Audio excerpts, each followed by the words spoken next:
Blade got removed from Marvel. Ouch. That's not good. What does that mean? Is it going to keep happening? Are we ever going to get Blade? Is it the end of Mahershala Ali as potentially Blade? Will it keep him in the MCU? Will the sound work for Roxy and Mike? All these questions and more on the live episode of the Kristian Harloff Show. So let's get into it. It's me and Roxy and Mike. Here we go.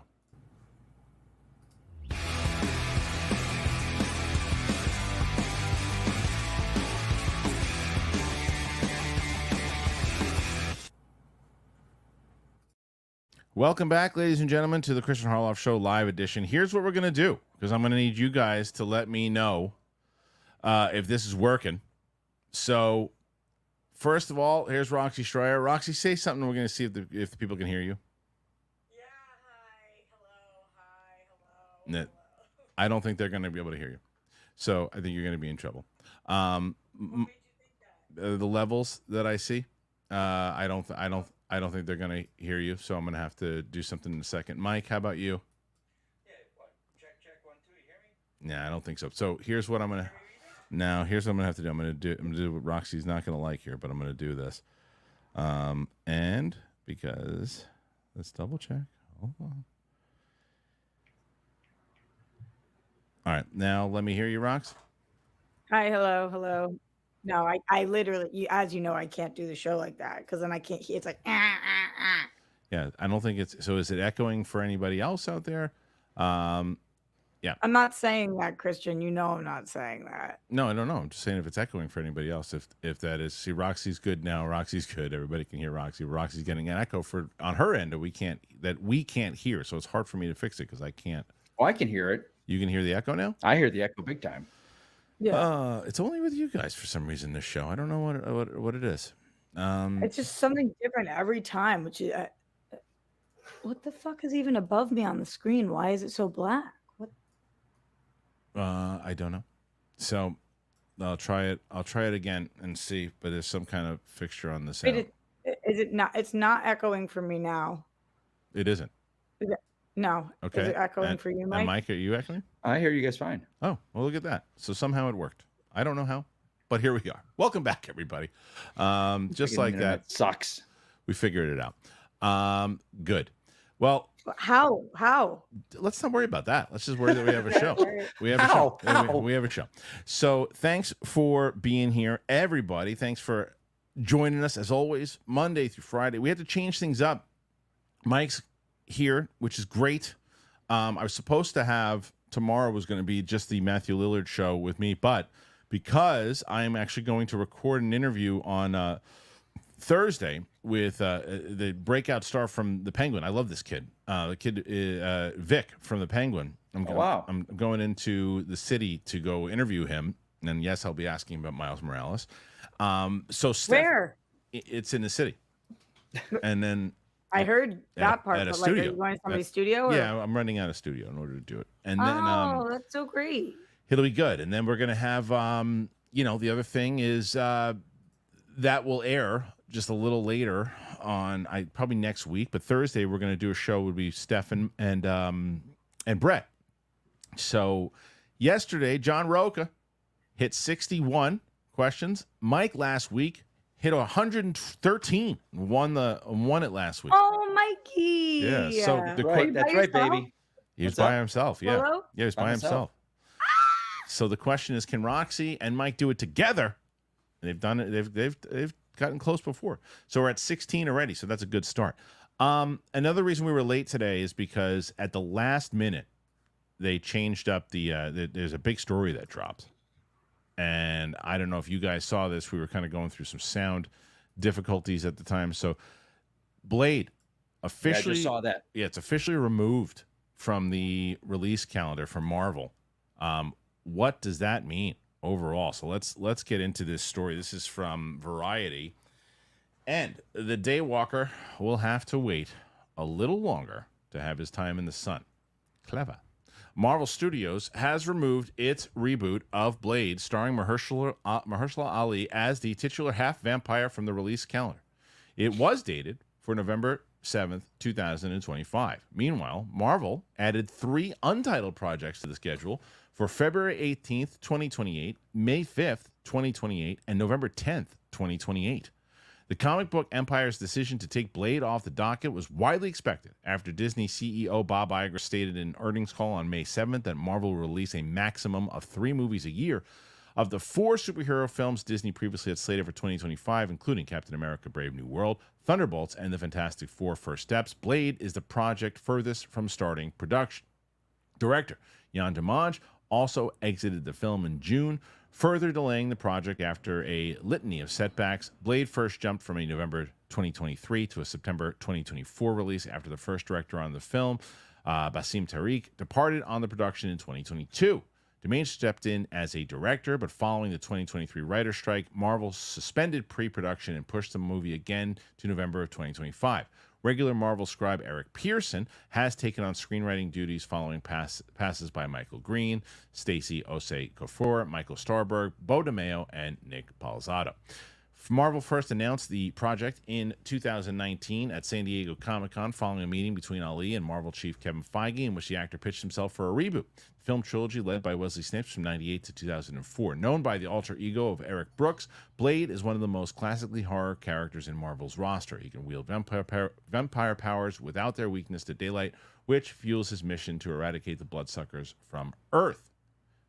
That's it. That's the way they ended the article. Okay, fine. I don't know who's writing that one. Anyway, it's over, right? You gotta let Earth.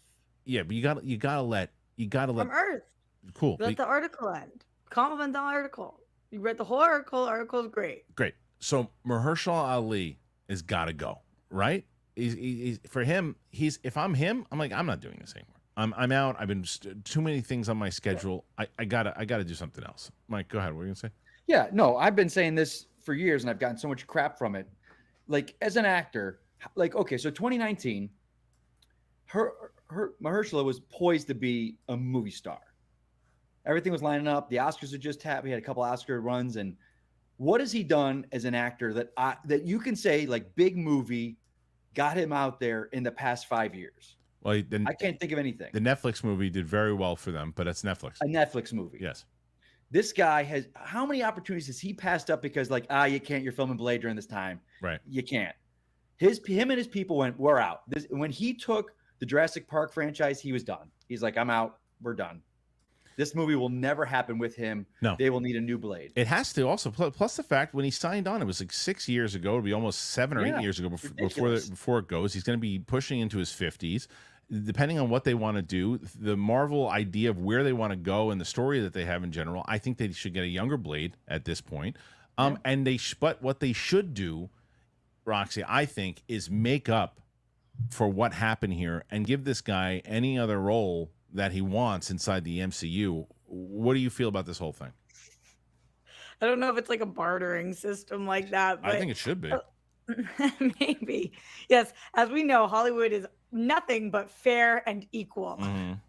We took this role from you, but do not worry. We have a better one. That is how it always works.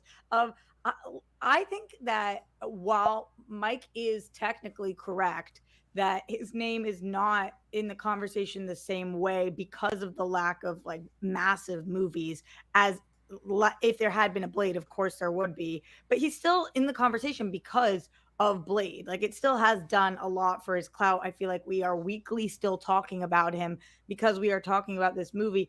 And if you are a television fan, like I am, of course, then for sure, like I know this doesn't matter to you guys, but his run on Rami was unbelievable. He played the most incredible role on that show, and it is like one of the most respected shows for TV. Rami's incredible, and then True Detective, of course, which is more popular. So it's not like he's been sitting twiddling his thumbs.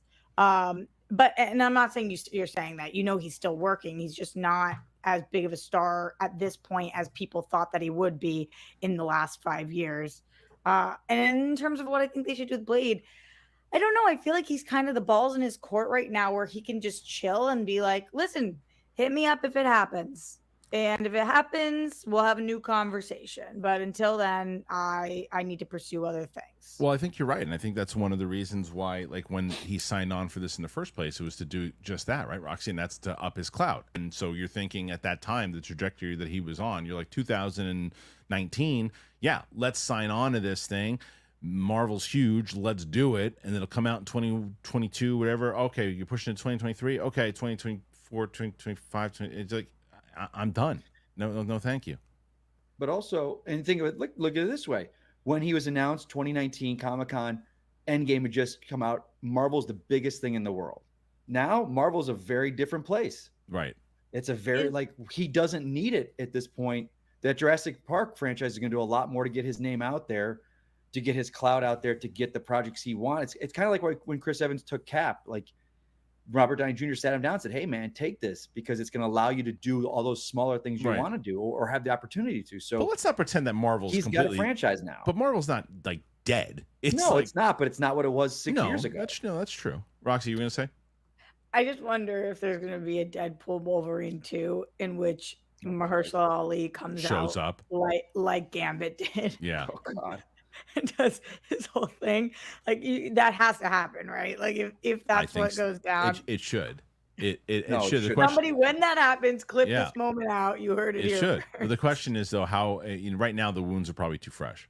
But that will take another couple years at that point. I agree with you. It's almost like a no-brainer at that point that you have to do that, right? So I don't know. I just think that they're probably, and then the other thing inside of that article was that they announced other movies coming out in like 2027, 2028. That's X-Men, right? Gotta be. Right? Those are what were they called? Untitled Marvel movies. 2028, right? Yeah, 2027, 2020. I think 2028 is what it said. I'll double check. When is the first Fan 4 movie? That's Fantastic Four is July of 2025. So you don't think 2028 probably is a second Fantastic Four? Possible. I mean, that's certainly possible, but I think that maybe in one of those, Rox, because I think that the whole future of Marvel past the Avengers this time is Fantastic Four and X-Men. I think that's what it should be. I think they should stay away from doing a lot of other stuff. But it's February 18th, 2028, May 5th, 2028, and November 10th, 2028. So I think those are potentially, as you were saying, if you'd have like 3 years in between for a Fantastic Four sequel if you wanted it, unless you do 2 years. So you're probably right. It probably could potentially be a sequel. And then 2 X-Men movies inside of that, unless one of those is a Deadpool and Wolverine Part 2. That honestly could be. Yeah. If it's one of them could be X-Men, one of them could be Deadpool, Wolverine, which I guess is an X-Men movie as is, and the third one could be Fan 4. Yeah. So do you think, though, I mean, the reason I brought up that whole thing, Roxy, I know normally that's not how it works. Like, hey, it didn't work out for you this time, so here's another role. They don't do that traditionally. But no, I totally get what you're saying, because it is important to keep the peace with him. That's and what I mean. Totally strung him along. Right. I'm not, what you're saying is not valid. I'm just laughing that it doesn't happen. That's not how it happens, but it could and should happen here because, and not that he would take it, but it should be offered. And like, hey man, we know this has been a nightmare for the last 5-6 years. Like, I don't know. What do you want? You know who's paying attention to this right now? DC. Yeah, Gunn and Safran. Yeah. I mean, they are helicoptering in right now. They were waiting for this announcement, and they're about to 100% for sure. And they should. And he should say, "Thank you so much, Marvel. It's been fun. Hello, DC, bright and shiny. Where are we going for the future? Yeah. Oh, you want to start DC movie news again? Nice to see you, Mikey and Roxy. Let me come on the show." There you go. Just like that. Exactly. That's your pitch, and I like it. I think that it's going to be it's inevitable that he should walk away. I think Mike's right. I think he did. I think he knew that this was the beginning of the end, especially when they made that announcement. So, bummer, because I think he would have been a great Blade. I think that's what we're not really talking about. He would have been, perfect choice, but wasn't meant to be. Unless, what do you guys think? Do you think that is a possibility that he still could do it, or are you with us? It's just like, no, let it, at this point, just let it go. And he's a great actor. He'll be in other things. Go ahead and put your comments in there. What say you? I got to hear.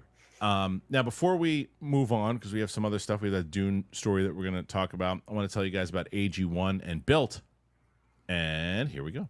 Built. I really hope that people are going to start taking advantage here of Built, because listen up, renters. If you ever feel like you're stuck in this loop of rent payments, just watching your money vanish into thin air, it is time to turn that rent game around and start earning some serious rewards, and that's where Built Rewards comes in. You've done that before. You've been there. You've been like, I'm burning cash with all the rent checks. I'm there all the time. I feel like it. It's frustrating. But here's the deal. Built Rewards has figured out a way to make rent more rewarding. You say goodbye to the money bonfire and hello to a renter's revolution with Built. Built is breaking ground as a neighborhood rewards program that hooks you up with points on your rent. Every month, you pay your rent and you watch the Built points roll in. You can use your points to book fitness studio classes, redeem them towards a future rent payment. They're designed to meet your lifestyle. Pay rent hassle-free through the Built Rewards app. Your rent game just got a major upgrade. Built points have consistently ranked the highest value point currency by the Points Guy and Bankrate. Earn points by paying rent now when you go to joinbuilt.com/bigthing. That's joinbuilt.com/bigthing. And make sure to use our URL so they know that we sent you. Joinbuilt.com/bigthing to start earning points with your rent payments today. Let's talk AG1. I love AG1. I had it this morning. I love it. It helps you build a healthy morning routine. 60 seconds to get your daily dose of vitamins, minerals, pre and probiotics, adaptogens, more. And I've been drinking it for, forever. You can't be part of this show if you haven't heard me talking about AG1. I'm going to give you a couple of fast facts about AG1 and how it supports your gut health.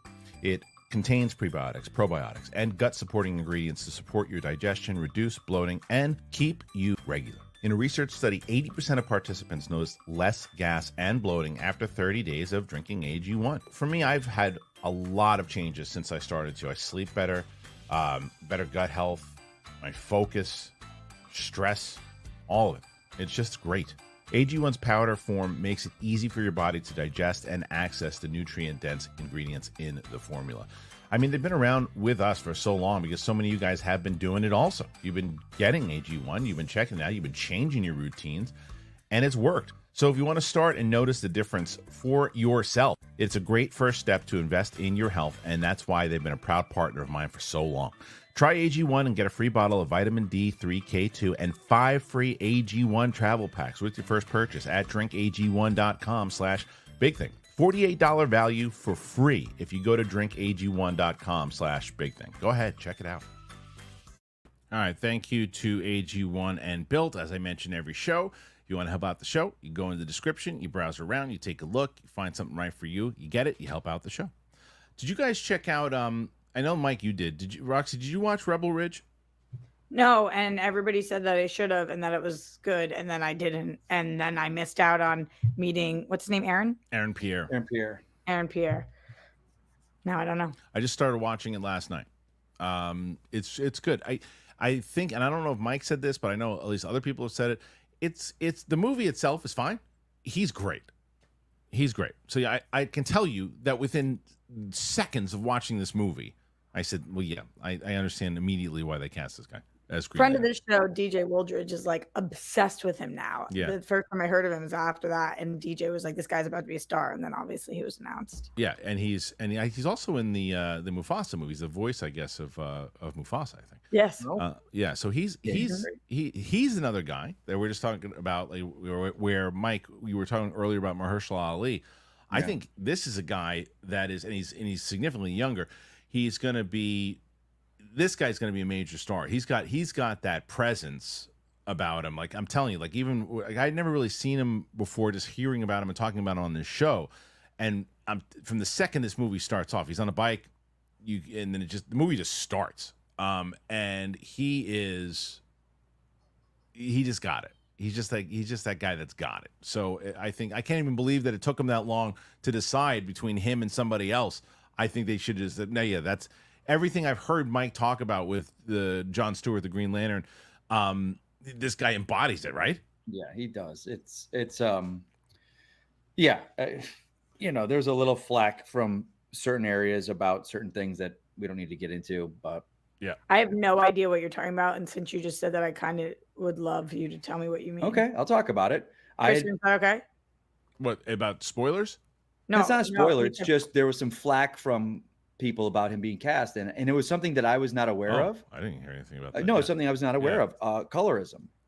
Oh yeah, Where Winston. People were Winston saying he brought wasn't that. dark and black enough, and Winston brought that up. Shannon had to explain it to me. Winston brought that up like he felt that, Christian. He understood the argument and talked about it. Shannon had to kind of educate me on it, and I had no idea. I was like, wow. Why? Because it's Jon Stewart specifically is a darker skinned black man, or he's always portrayed that with, and it's animated or drawn in a comic. It's never been a live action version where that was the default look of the character. So I'm sure that's a conversation that I'm not a part of, and I just did not think. I think that conversation goes away once the show comes out. 100%. He's going to be great. Yeah. So we'll see. Anyway, anyway, and then but either way, I started watching it last night. Really enjoy the movies. I really enjoy him in the movie so far. And Don Johnson's great, obviously. But man, he's good. He's really good. Yeah, because he wasn't like a one-note mustache twirling villain. No, there's something. Yeah, there's more. There's more to the reason why they're doing what they're doing. Yeah. To him, which I like, because I thought it was just going to be a pure kind of First Blood ripoff, and it wasn't a First Blood ripoff. I mean, there's certain elements, shades of it, sure, 100%. But it's I like the way they did it. The story that we were going to lead with today before the Blade news was that Roxy and I are big Dune fans. Mike not so much, but appreciates it. Yes, well, we've got news. They kept talking to Denis Villeneuve if Dune 3 was coming, what was happening. Well, now there's a report that Dune 3 is going to start filming already in early 2026. So that's a pretty big story all in itself. The third Dune is now filming in early 2026. This either means you're going to get it at the end of 2026, which is unlikely, but I would say again, March of 2027, following up with where it landed for this year's Dune. Denis Villeneuve's film adaptation of Dune Messiah appears to have set a filming window. In today's THR piece about Tom Holland boarding filmmaker Christopher Nolan's next film, which we will talk about also, it's indicated that filming on Spider-Man 4 was delayed long enough that his co-star Zendaya will be shooting June 3, 2026, rather than next year. It's expected that Holland will film his Avengers Doomsday scenes in the Nolan film in the first half of 2025, that he and Zendaya will film Spider-Man 4 in the back half of 2025, with her going on to film Messiah in 2026. Zendaya is also filming commitments for the third season of Euphoria, which is expected to take place. Is that not right? It's not right. It's just, I mean, what a crapshoot it is whether they're ever going to film Euphoria or not. Right, because it's been that's been a thing in general, right? Yes. Yeah. Pushed. It's expected to take place in early 2025. Another potential reason for the 2026 shoot is cinematographer Greg Fraser, who will be lensing Matt Reeves' The Batman Part 2 from April to October of next year. The film should see the return of several key talents from the prior two films: Timothée Chalamet, Zendaya, Florence Pugh, everybody. As Villeneuve has previously indicated, the film will close out the Paul Atreides story and will mark Villeneuve's last foray into this universe. Going by the filming dates, the title will likely hit in mid-late 2027, making the gap between each of the film around 3 years. I'm okay with this. I'm okay with it being later. I mean, remember the days when we would have a movie come out and then 3 years later, that's when the sequel came out. Now we're just ready to go. Contradicts itself in the article though, because it says that it will be filming it will come out mid to late 2027, but then it said that it feels like it's coming out March 2027, which is not mid to late. And I am curious if they do film top of 2026, are they going to aim for this one to be a December release, which wouldn't be 2026, would be 2027. So then we're waiting till all the way the end of that year. Or do you think they are going to do a March kind of thing? I think March again, because you're right. Originally, it was supposed to come out in December of 2023, and then the strike pushed it back. And it might have done really well in December. Who knows? But it did pretty. I think it would do gangbusters, man. This is like such an epic don't you see everybody going for the holidays? Perhaps. I mean, it depends also what the competition is in that, because it's a darker movie.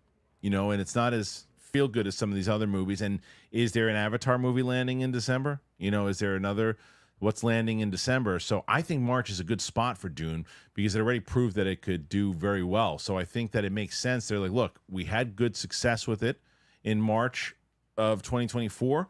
Let's do March of 2027 if we can knock it out. It gives Denis enough time to do it.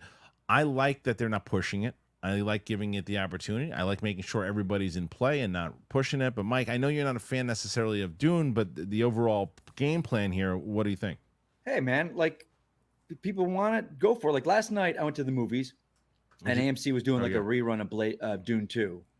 And I went, like, I don't know why I was going to see, like, well, maybe I'll see it again. And the theater was sold out. Oh, wow. Yeah, sold out. And again, so they're I mean, it's a fan base. And if they can keep making them, it's funny. I'm curious, do they make a profit on those films or no? Yeah, they made a profit on the Dune movie. Okay. Hey, keep making them then. Yeah, definitely. Go for it. Yeah. So Roxy, you think do you think it's a problem that they're coming out this late? Could instead of shooting in 2025 or? No, I'm just such a fan of if Right. you need the time, take the time. And also they do have massive stars. I mean, getting everybody aligned. But the one thing that is when things are announced for that far in advance, it's like we see this all the time. You never know what can happen between then and now. You never know what can happen with all of the actors. You never know what can happen with all of their schedules.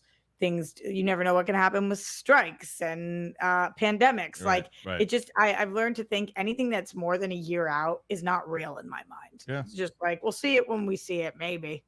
Yeah. I mean, which is fair because it's this, the only reason that I think that you would say, and at least I would say this is going to happen because if Denis really wants it to happen, plus he made the other two happen, plus the other two were huge successes. So absolutely, I think it's going to happen. I'm just saying, no, I you're don't right. even like it's not real in my mind until you see a trailer for sure. Yeah, I'm with you on that. I think that's fair. You know, in that article where they were talking about scheduling and the reason why Zendaya is not going to be here because of Spider-Man and all that, Tom Holland was mentioned in the Nolan thing. So I said we get to that story, and I don't want to be a liar. Here's the story.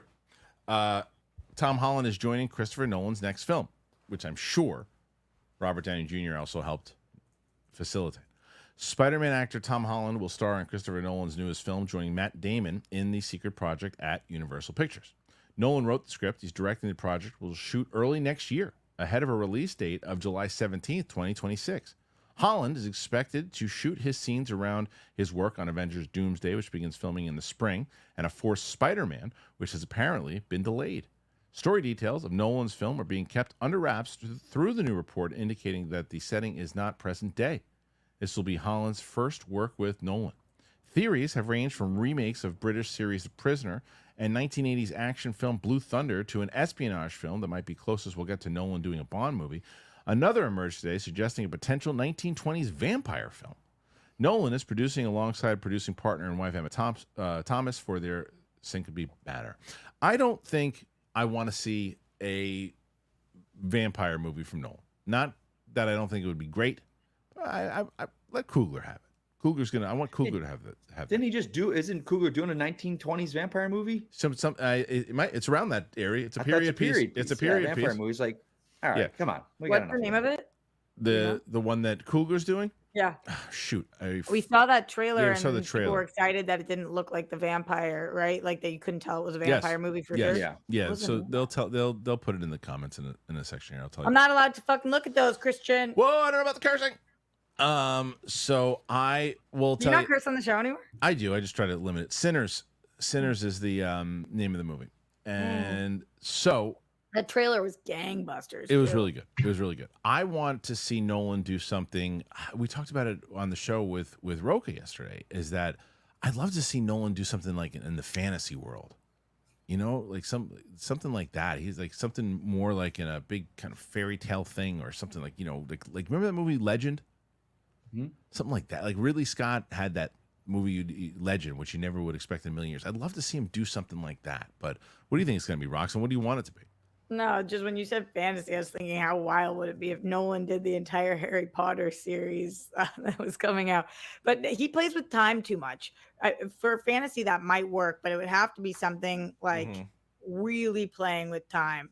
My dad called me about a year ago and was like, I found this director. I'll never watch another movie of his again. And I was like, who is it? He's like, I don't remember his name, but wow, he really messes with time. It's confusing. found out he had just watched Tenet. And I was like, Oh, that's what he watched. Oh his no. name is Christopher Nolan. Oh wow. And that just because you didn't like that movie does not mean he's not for you. Did he watch? Has he seen any of his other stuff? No, Or not really? he boycotted him. I got a call it's from him the hilarious. next week though, and he said, "I found this director. I don't think he's reached his full potential yet, but he is really good, and I can't wait to see what happens next." And he was talking about Tarantino. No, really? For real? He had seen Once Upon a Time in Hollywood. Was he being I don't dead think serious? the man is dead. He's like, I don't think he's reached his full potential yet, but there's time. And I was like, actually, just so you know, I think he's only doing one more movie and done. So. Yeah, right. He's been one of the biggest directors of the last 20 years. I mean, that's a testament to the fact that we sit here every day in and day out overanalyzing stuff, and the majority of the world doesn't know about or care about what came before or what a director's working with. They just go to the movies and enjoy a good movie. And And then my dad watches a movie a day. Wow. But still, is he in the world of what? No, exactly what right. you're saying. Like, Yeah. he doesn't pay attention to who's directing it Right. or what. Just like, watches the all movie. My yeah. parents go to the movies like once a week. They don't Yes. pay They attention love to that it, stuff. but they Yes. don't So care. that's what I mean is that so when people that are in this space and pay attention to all this, they don't understand the bubble that we live in, where it's like Yeah. there's so many people who have no idea who the directors are, certain actors are. Like when we were having that whole conversation when Furiosa was coming out, and I can't remember who it was, but someone was trying to tell me that Anya Taylor-Joy is a household name and a big star. I said she is not. No way. Not even close. No way. Not even close. And I think that proved that because most people don't know. If you're in this space and you follow movies and you're big, of course you know who she is. But the average person, they might go, oh, that girl, but they don't know she's not. And it's just It's that's so hard to be a household name I know. nowadays. Like I know. in order for somebody to be a household name, I ask my little sister and I ask my Grammy. Yeah. And if the two of them both That's a know who good somebody point. is, I'm Yeah. like, that's probably a household name. Right. But it is so hard at this point. I Like, know. unless you've done a lot projects that are in all of the different fields. Like Anya Taylor-Joy I'm not saying she's only done horror, but she's kind of stuck in one lane, as opposed to some of the people who are straight up pop stars who are also in movies that are Marvel movies and indie movies. Like Zendaya is getting to the point where she's a household name, 100%. and she's the biggest star of Gen Z. She's huge, and she is mainstream because of the mainstream movies she's done also, right? Spider-Man and Dune, and of course. But it's not like she just did Euphoria and she was household, or Right. she just did Challengers and was household. Like, look at Margot Robbie. Yeah. Margot Robbie is someone also, where Margot Robbie kept doing movies, and you're like, oh yeah, I know her, and she's gorgeous too. So and so Zendaya, but you look at Margot Robbie. Okay, yeah, I know more. Seeing who she is, Barbie, megastar, huge. She was already a movie star at that point, but even this, outside the stratosphere at this point. But when I went to see We Live in Time, Grammy was like, who's in it? Because that's her first question for everything. Because if you were born in the 1920s, your first question is who's in it? Yeah, 100%. And so I said, it's two people. I don't know if you would know either of them. And I said, Florence Pugh. And she said, I don't know who that is. Right. And then I said, and you're not going to know Andrew Garfield. And she said, yeah, I do. He was in the Facebook movie. And I was right. Okay, so you knew who that was. So maybe but Andrew Garfield. But Andrew Garfield, I think, is more of a household name because again, because it's Spider-Man. And it's like it does those things whether you like it or not. She didn't call Spider-Man. No, I know. With your grandmother, that's a different conversation. But I mean, I'm saying for most people, especially the Spider-Man movies in general, he's in No Way Home, which is one of the biggest movies of all time. So he's definitely probably the bigger name out of the two of them. I think she's such a great actress, though. I mean, she was so good in that. She's going to be nominated for that I think role. so too. I think so too. I saw Amelia Perez last night, though. You guys know that's getting like all of the Oscar buzz right now. People think it might win Best Picture, and that Zoe Saldana is going to win Best Supporting, possibly. Good for her. The movie is so good, but I am really curious how audiences are going to take it. Do you guys know anything about this movie? No, I don't think I want to. You don't want to know anything? No, I want to go into the point. Okay. It blends a lot of genres. I won't give you any specifics, but it blends a lot of genres. Yeah. And I don't know how people are gonna deal. But critics are loving it, myself included. But I don't know if audiences are gonna feel the same way. But it was really wild. I haven't seen a movie like that ever in my life. All right. Well, we have that to look forward to. A lot of different movies to look forward to. It is Oscar season kind of heating up. A movie that we'll be looking forward to that we've mentioned already a couple different times through the reports is Avengers Doomsday. It's going to start to end the whole multiverse thing. Well, they're already aiming at a spring start. It's really finally moving into production. We'll discuss that. Then we're going to get to TV. And then we're going to get to questions because you guys are only 30 away from beating Roke already, or 31 before we even started. Now, Mike, when Mike hit 113, when we went into the question section, he was only at 19. So yeah, I was low. You were low. Wait, Yeah. What happened? I don't know. What'd you Nothing. It was just me, Roxy. What day of the week was it? Thursday. See, this is the problem with Tuesday, my dudes. What? We Just won though on a some- Tuesday once, you and I, didn't No, we? we Yeah, didn't. No, you we guys close. didn't. I think You wanna Steph and know I how I did. know for sure that I haven't? Because I've never won one. Roxy's never That's won. how I know. Roxy's never won yet. Well, maybe you make that I voice know and they you don't. and I didn't win Yeah. because I know I've never fucking won. Whoa. All right, so let's get to this first. Well, I've won and on then a TV. Wednesday and I've won on a Thursday, so now I'm going to win on a Tuesday and break that. Let's Yeah. go, Mikey. That's the goal. All right, here we go. Avengers Doomsday. Filmmakers Joe and Anthony Russo have revealed that filming on Avengers Doomsday will kick off in spring 2025 ahead of a planned May 1st, 2026 release. The Russos confirmed the production and release windows in an interview with Collider at New York Comic Con, the project marking their first time returning to direct a Marvel film since 2019's Endgame. Not a lot known about Avengers Doomsday or its follow-up Avengers Secret Wars, which is due later in May 2027. But Stephen McFeely, Michael Waldron will co-write the films. We do know that Robert Downey Jr. will be playing the antagonist Dr. Doom in the film, and recently reports have suggested Doomsday will have more of a focus on him, with Downey spending several months filming scenes, whereas the various heroes will come up and go with shorter, several-week periods of filming each. Those heroes are expected to be a mix, including the Fantastic Four cast, Tom Holland's Spider-Man, along with plenty of returning favorites and some of the newer Phase 4 heroes who have yet to appear in an Avengers film. Marvel has multiple works to release before then, including Captain America, Brave New World, Thunderbolts, Fantastic Four, First Steps, Blade, and likes of Daredevil, Born Again, Ironheart, and Wonder Man on the Disney Plus service. This is before the Blade thing was moved, obviously. Okay, so they're moving into it, Roxy. We know that they're setting up. It looks like because this kind of, I guess, adds into what we discussed yesterday with Captain America. Have you heard the reports of the Captain America stuff, Rox? No. So when they initially made this movie, they screened it. They didn't like the feedback, so they essentially shot a whole new movie. Well, the reports, I heard that. but now the reports again are that the new version is also not screening well. Oh. So that's not That would be good. such a bummer. Yes. Okay. Yeah, that's not good. So the question is, even let's say they still. I just keep saying, like, Marvel has this thing. It was where Mike going to Mike's point before. Marvel used to have hit. Now it's like hit, miss, hit, miss, hit, miss, miss, miss, hit, miss. And right now they're coming off their huge hit with Deadpool. And if they could hit with this one, then hit with Thunderbolts, then hit with Fantastic Four, then hit with the Avengers, then people get all psyched up again.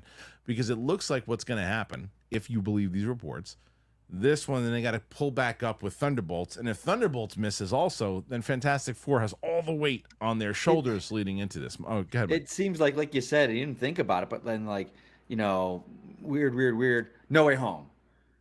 Yeah. Deadpool, Wolverine. Fantastic Four. Yeah. Well, Guardians 3 was good, but Guardians 3 had nothing to do with the overall MCU. Right. But just nothing from this. And again, I really want to love this one. It's like the fact that they're saying it's the closest to Winter Soldier since they've done, which is my favorite MCU film, but just the amount of reshoots.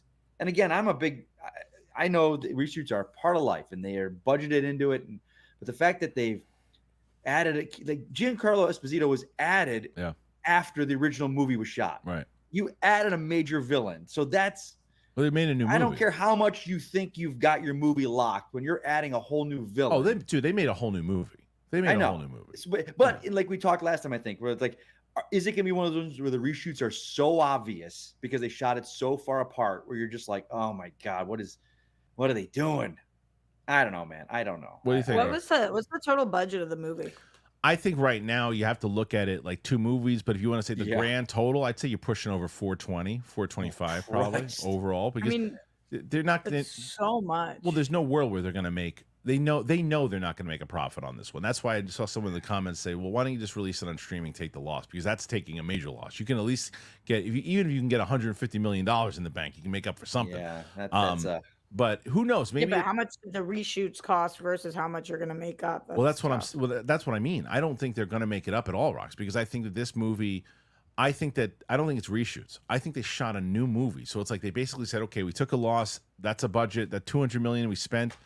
We'll use whatever we can from it, but let's put together a new budget of a new movie. Again, 152, whatever it's going to be. When you find out the real number of this movie, people are going to be like, holy crap, you spent 400 plus? It's 2 movies. I mean, it really is. If they legitimately aren't using a single frame from the original shoot, then they would have scrapped that for tax purposes, I think. Oh, I think they'll use some of the footage that they have, I'm sure. But I'm saying a good majority of it. Of course, if you have some stuff that you can use, even if it's B-roll, use stuff that you shot or certain locations, maybe things that you can do, and you can be creative, maneuver stuff around. Sure. When's this one coming out? That one comes out in February. So they have, an opportunity to bounce back once and what's I think telling is that they look at both of these things and they go, okay, Thunderbolts, because Thunderbolts to me could have been, because it's a lesser known, you put that out in February and then you put this one out in the summer, but it doesn't seem like they have that kind of confidence in it. Yeah. So, but it all leads up to the Avengers. Now, even if Captain America doesn't do well and the rest of them do well, they still have that opportunity to say, okay, well, Thunderbolts worked really well. It was a surprise hit. Then Fantastic Four worked out, and that leads us into our new Avengers movies. And it seems like they're going to try to, everything that they're doing is relying on Old Faithful, right? Downey coming back. Old Faithful. What did I say, New Faithful? Yeah, Old Faithful. Did I say Old Faithful or New Faithful? No, that's what you said. I'm just laughing. Old Faithful. But it is, right? It's like you got Downey, you got Tom Holland, and then you're kind of really hoping those Fantastic Four movie hits if you're going to be running on them. Okay, so that's what I'm really hoping Fantastic Four, because like you'd said, and you're not wrong, but it just seems to me, and again, I see it, you're looking at it from studio point of view. Well, these aren't hard hitting. Bring back Hugh Jackman as Wolverine, and let's get another Deadpool movie, because that's the only one that made $1 billion. It's just like, and that's what we're going to be force fed for the next 10 years. It's like, yeah, man, I hope these. Again, I'm a minority in the sense that I want these Thunderbolts to be awesome. Yeah, me too. I want that to be like. How are you in a minority? Because it doesn't have a Wolverine. Everyone wants movies to be awesome. No, they don't. What? No, well, everyone that has any respect at all for me. That's what I'm saying. Respect. We're not talking the general public. Right. Like these movies now are to the point people want them to fail. But like, look at Superman. Half the internet wants that movie to fail before it's even out. I think half is unfair. I think. Again, general audiences versus film. You're talking about loud. See, but you play too much on Twitter, so you believe that everyone who's loud is a majority. You still on Twitter like you used to be? Yes, he is. Wow, I never looked at it. Okay, we'll talk about this now then, if it's the elephant in the room. You're 100% right, my friend. But when Disney sits there and says, you know what, we're going to bring in a group of focused people from the internet that are going to help us with our movies, they are taking notice of it. Whether we want to admit it or not, they do, because the studios are noticing. Sure. Well, what's the elephant in the room? No, he's talking about the marketing. There was that big article that came out that the studios basically want to do this whole thing where they're going to do focus groups, not focus groups, but the internet people, where they're going to say, okay, here's the movie. It's what we want to do. Let's see what they think, and put it out there. And I think that it's kind of a slippery slope, kind of dangerous in how you do it. Yeah, because it's terrible. Yeah, it's not a good idea. Do you think it's a good idea, Mike? No, I said terrible. Are you being sarcastic? Yes, she's being sarcastic. Jesus Christ, all right, listen. We're gonna hear some Roxy takes. I said terrible. Well, you're not gonna say terrible here. Move on. Roxy's got TV picks. So we got some TV picks. Then we're gonna get to your questions, because you got 33. And if Roxy and Mike can hit 30 more, they're going to definitely beat Roka today. Easy. So come on. We shall see. Let's get to the TV picks. Roxy, here's the first one. Okay, so I have been off of Superman and Lois for the last season and a half, but it is the final season. Every one of you guys told me this show is awesome. So I jumped back in for season 4, hoping that I wouldn't be confused. Just because enough ancillary CW, Superman, DC knowledge. And guess what? This show's awesome. You guys were right. I really, really like what they're doing this season. Of course, it is hard to jump back in a time where, spoiler alert, Superman is dead. Because I want to watch a Superman show, and you guys got that for the last 2 years, and I stopped watching it. Even though I liked the show, I just kind of fell off of it because none of the other CWDC TV shows were on, so it just wasn't like a block for me anymore. But I do really like the show still. I'm looking forward to finishing the rest of the season, and I think that Tyler Hoechlin is like unbelievably underrated. Anybody who watches this thinks it is amazing, but also I forget her name, Mikey. Maybe you know it. The girl who plays Lois, Bitsy Tulloch. Bitsy Tulloch. Man, I think she is such an A+ Lois, who's a character that, as Mike knows, I have like really struggled with forever. Lois is not my favorite of the characters, but she does a great job. She really does an excellent job. She's a very strong performer, and I like the kids too. So this show's doing well for me. I might be making this up, but I feel like she was on Katie's podcast. I feel like that's true, but I don't know. I don't know. I might have made that up. The people will tell you. I might have made that up. I might have made that up. All right. Next, here we are. Shrinking season 2 came back. Kristian, you watched first 2 episodes? I watched the first.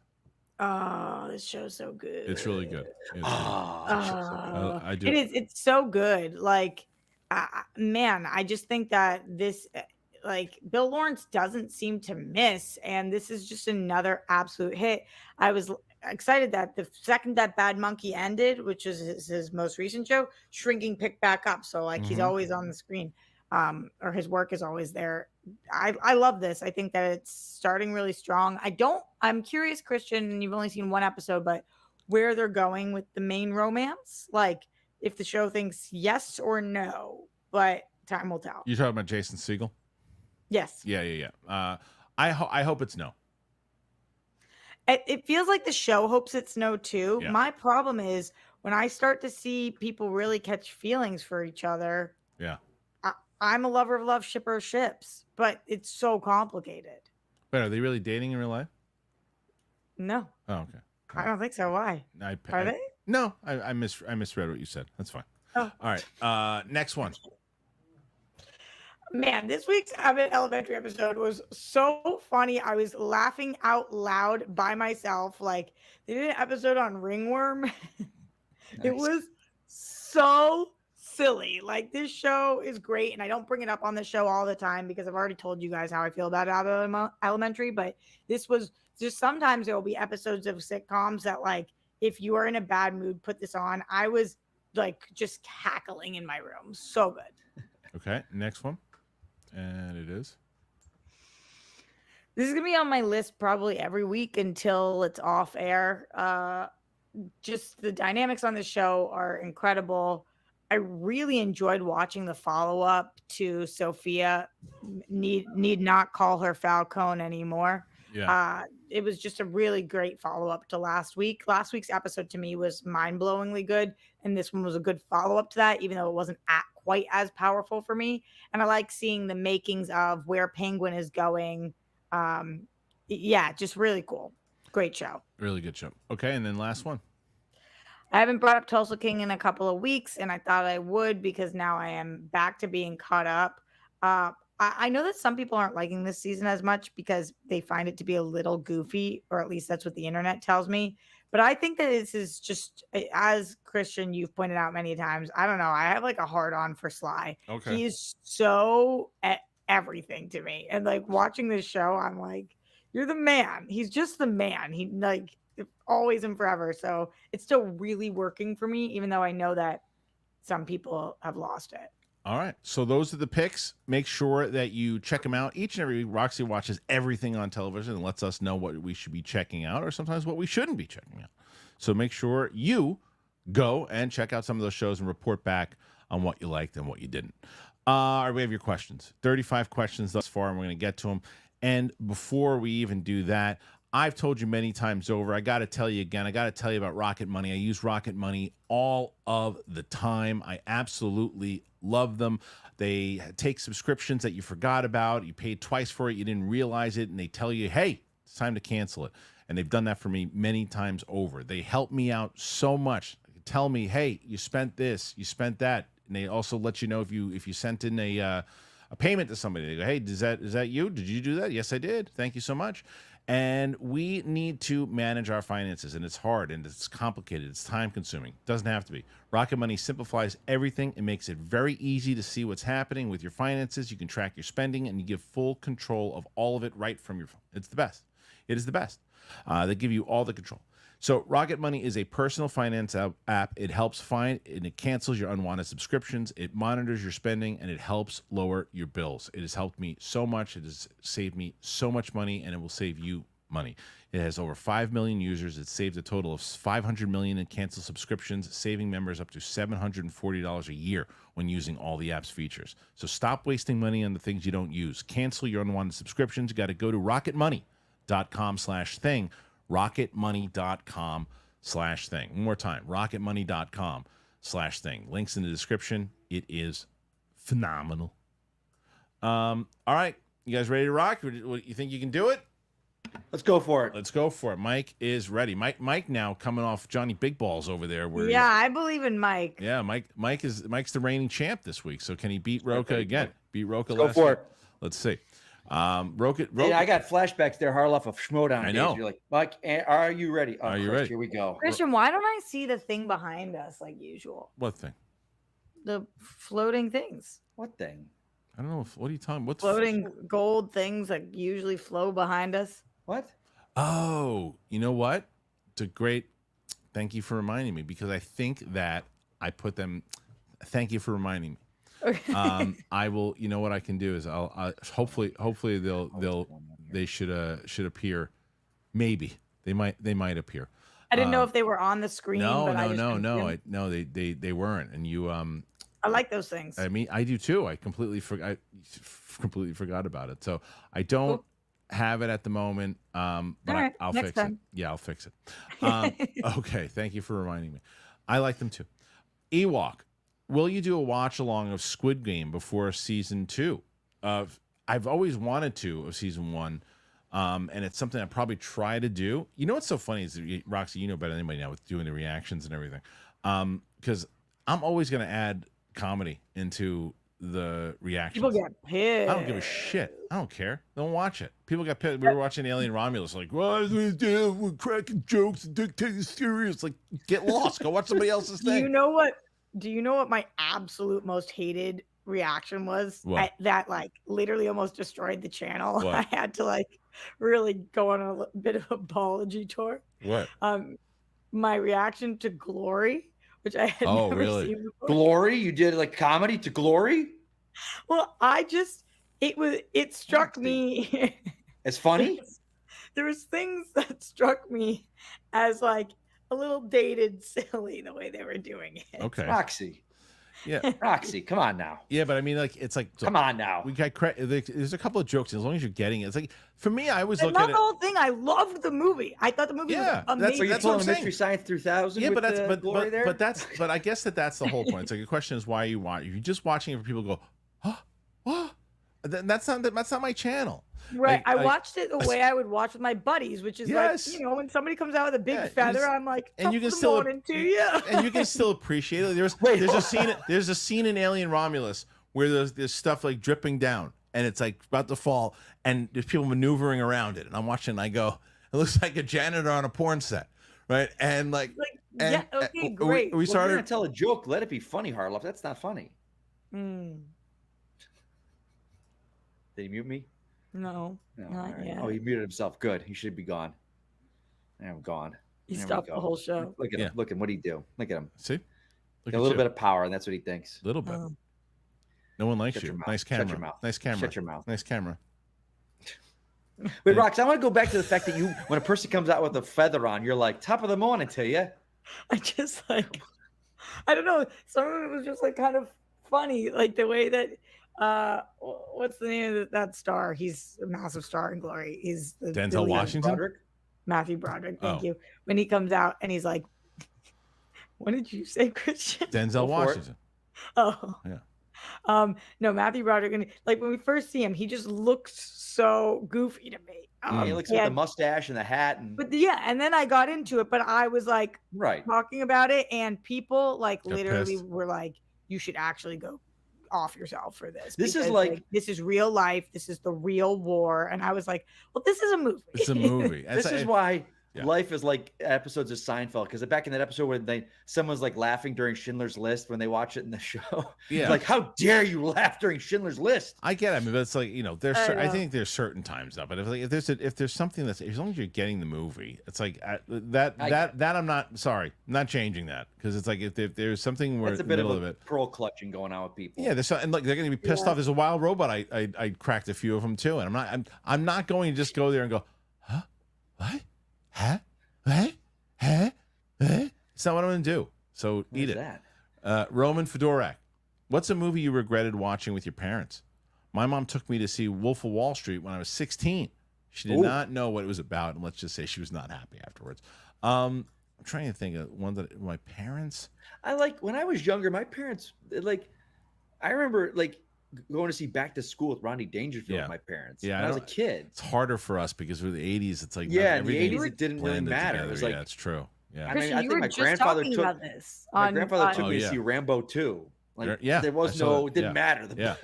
Well, to me, it didn't bother me, Roxy, but my mother, yes. My mother took me to see Beverly Hills Cop, and to her, she was probably like, "Oh God." But I think a lot of that also comes down to how your parents are. She blocked it out totally. My parents are real kind of with language and sex and they're real laid back with it. See, my dad is. My mom, not so much. That's why it was so funny that we mistakenly wound up watching Beverly Hills Cop, which is hilarious. Kenneth Colton, the gap between filming Dune Part 2 and The Batman 2 has a huge silver lining, which is that Greg Fraser most likely returning as cinematographer for both. Yeah, that's what they had mentioned. I read that this morning. Yeah, it was in that report. It's good. Which is great because he's fantastic, and he should come back for both. For both, 100%.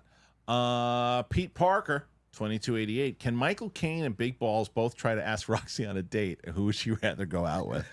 I think I know the answer. Yeah, 100%. Go ahead, Mike. Michael Caine's here to ask. Because they want to know if Michael Caine could ask Roxy out on a date. Because I would take her to a little cafe, and she looks like the kind of girl that likes a croissant, and I'd have her with the chocolate dipped croissants and a cup of tea, because no one makes a proper cup of British tea, a bit Earl Grey, like Michael Caine. We would go to Hooters. We'd go to Hooters. We'd run around eating wings. I'd eat all the wings, and then I said, look at my wings. And then I'd put on some pajama pants. Right, Roxy? Come on, Roxy. Don't ignore me just because Michael Caine, the movie star's here. He old. He'd be dead soon. Hey, don't say that. I would just say that Big Balls is the kind of guy that would make sure that he took care of himself and wouldn't pleasure the woman. Oh, I'm taking care of myself right now, Dark Knight. Women come first. One time I auditioned for The Real World at Hooters. No shit. Of course you did. That's a real story. Fucking course you did. I told you. 18. Have you auditioned for Love is Blind yet, Rox? No. You'd be on that show too. No, I was 18. I just moved out to LA, and there was a Real World audition at Hooters in Bakersfield. I didn't even have a car yet. My grandparents drove me to Bakersfield. Hooters in Bakersfield. When I think Mike will get this, but when I think of Bakersfield, I always think of The Butcher of Bakersfield. You know what movie that's from? You know what movie that's from, right? Yeah. Wait. Oh God! Yes. What? Running Man. Yes. 100%. I still got it. You still got it. All right. There he is. Ben Richards. Go by. The Butcher of Bakersfield. Go by Sam Haran. I'm really wondering how the changes from the first book are going to manifest in the Dune Messiah movies, particularly the Paul Chani relationship. This is another one I want to go into completely blind. I don't want to know anything about Messiah at all. I'm sure people will be spoiling stuff here and there, but I don't want to see it. I want to just watch it all unfold. I don't know the books, but isn't Paul turned out to be a real a-hole? Like I said, I don't want to know anything. I mean, we see that in the second one. Yeah, I mean, by the end of the second one, I heard he's like the bad guy by the third one. Maybe we'll see. Thanks for not spoiling anything that I just shut your mouth. Yeah.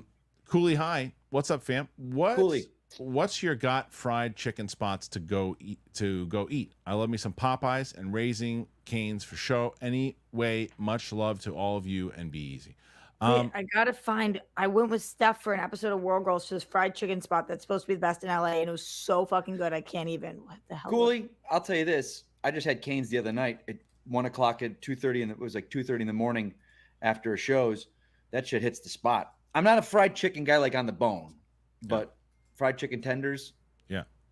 Yeah, same. You know what? same. You know what I've had recently? What? I'd say recently, but it's probably within the past 5-6 months that I've never had before. That was really good. Is chicken and waffles. Yeah, So- I never. It's got an interesting. I You got to never be in did the it. mood. Yeah, I never did it. It's a Oh, it's so combination good. that's a heavy meal, but this thing it was really good. Yeah.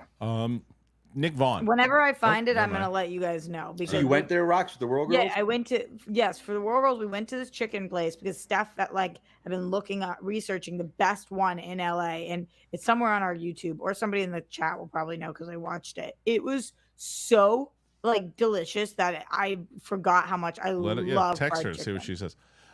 Nick Vaughn, no shock with Blade. Guarantee we won't see him until after Secret Wars and the multiverse stuff is done, and it won't be with Ollie. I agree with all of that, 100%. I think they'll do it eventually. They'll just do it smaller, and they'll do it after the multiverse is over.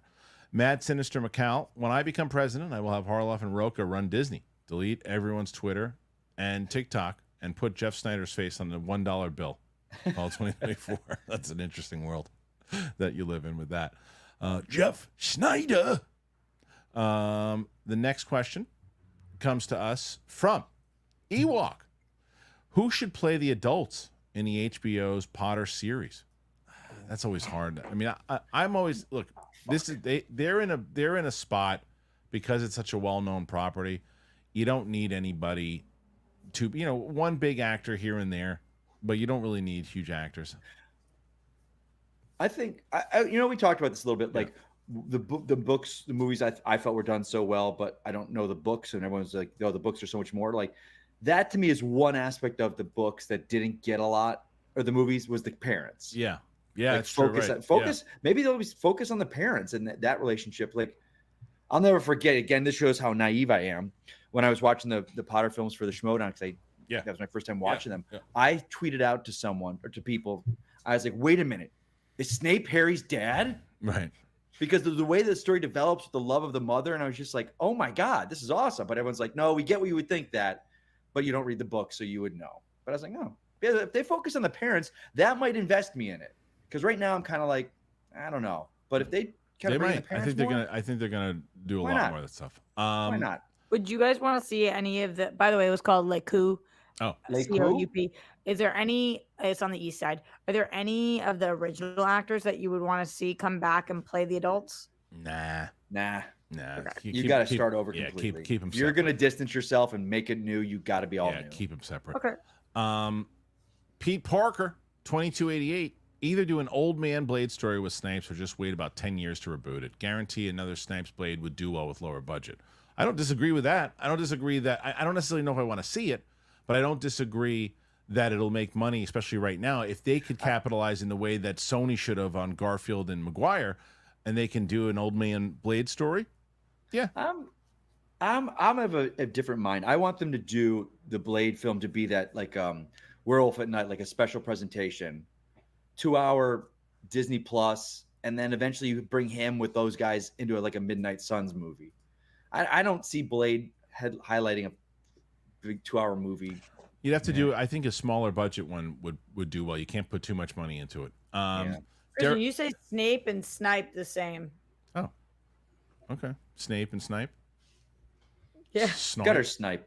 Hello, Snipe. Derek Johnson.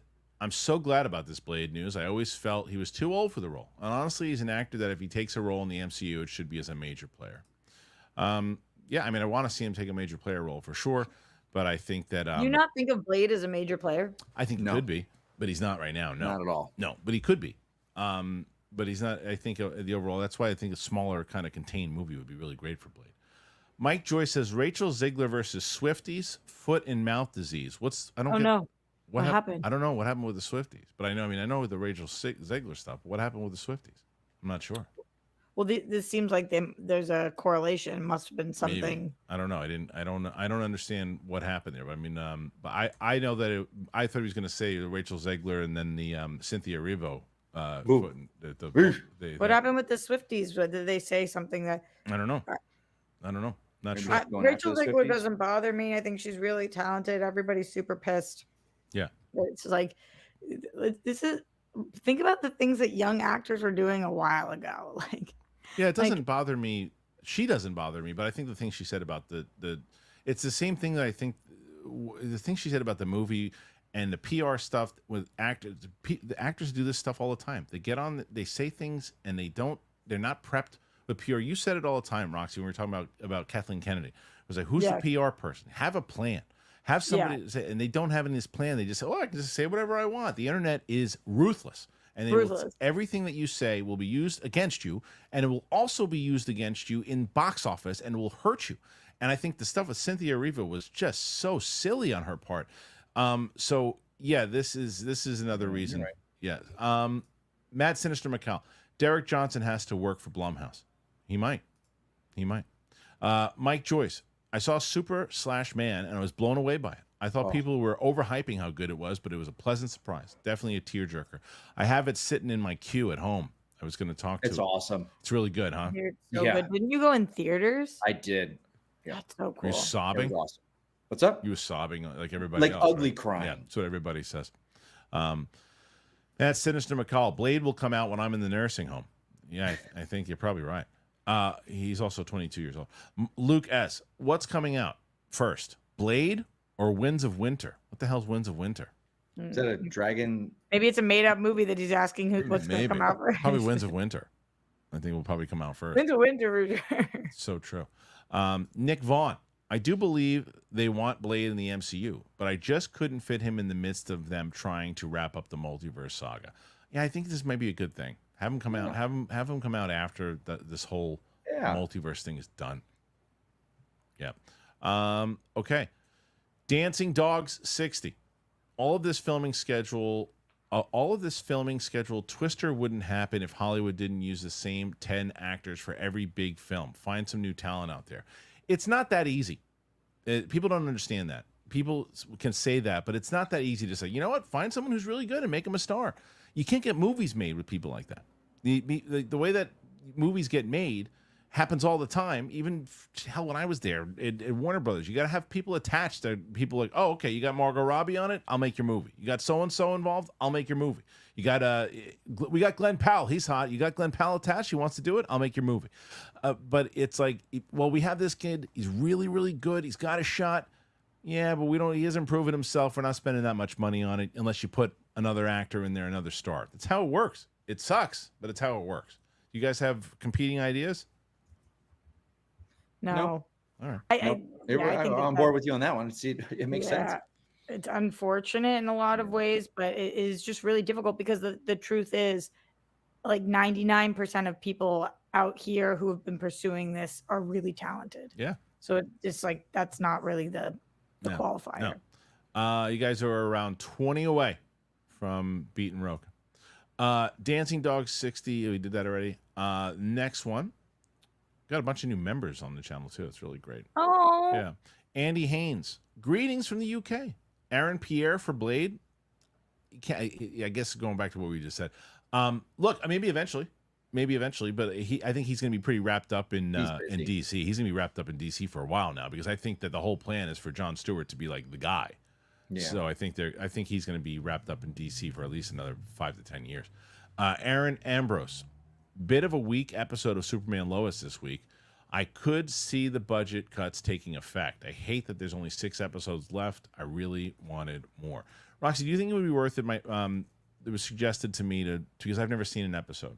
It was suggested to me to watch one episode and do a reaction to them and see if the audience cared. You think that it's worth it? What episode? Well, it's watching with episode 1 and seeing. You'd start with the pilot and seeing if people wanted me to do it and if they watched it, and because it's one of those ones that if I do the first one and 5,000 people watch it, I'm like, yeah, I'm not gonna. I kind of think you're a little too late for to go back. Maybe if you could catch up, but you're not gonna catch up that quickly. Right?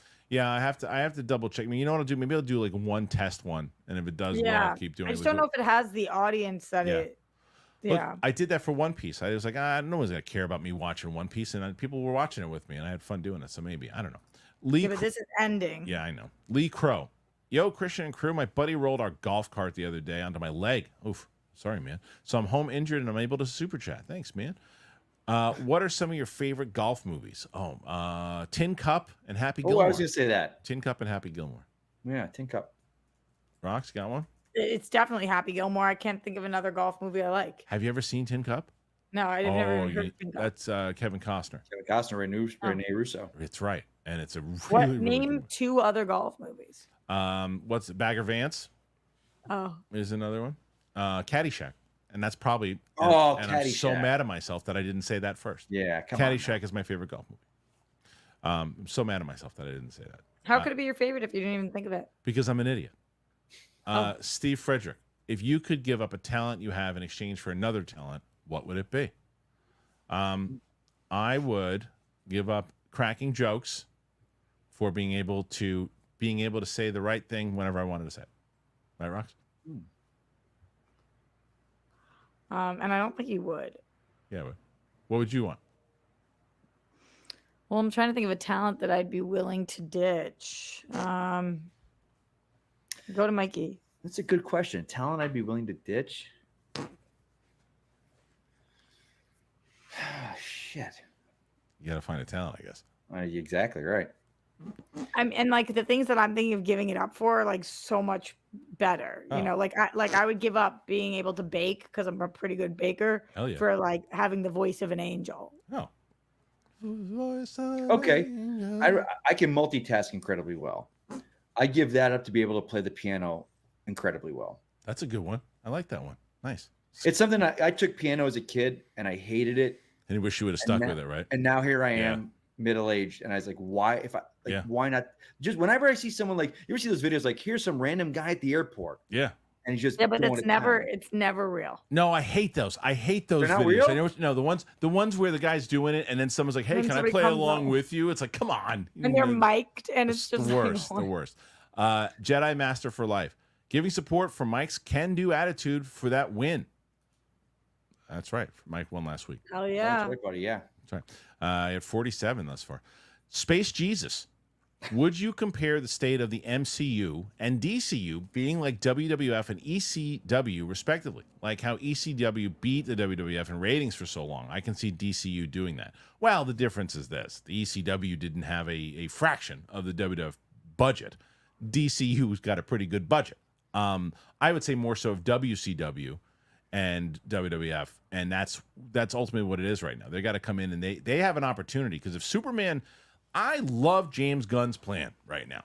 I love his plan. I love the Superman plan. I mean, I guess it starts with Creature Commandos, but Superman leading into, I think, Lanterns, leading into, I think, Supergirl, into there was the other one. What's the Authority is the other stuff, and then the Batman, these other things. I love the idea. I love that. Like it seems like there's a plan.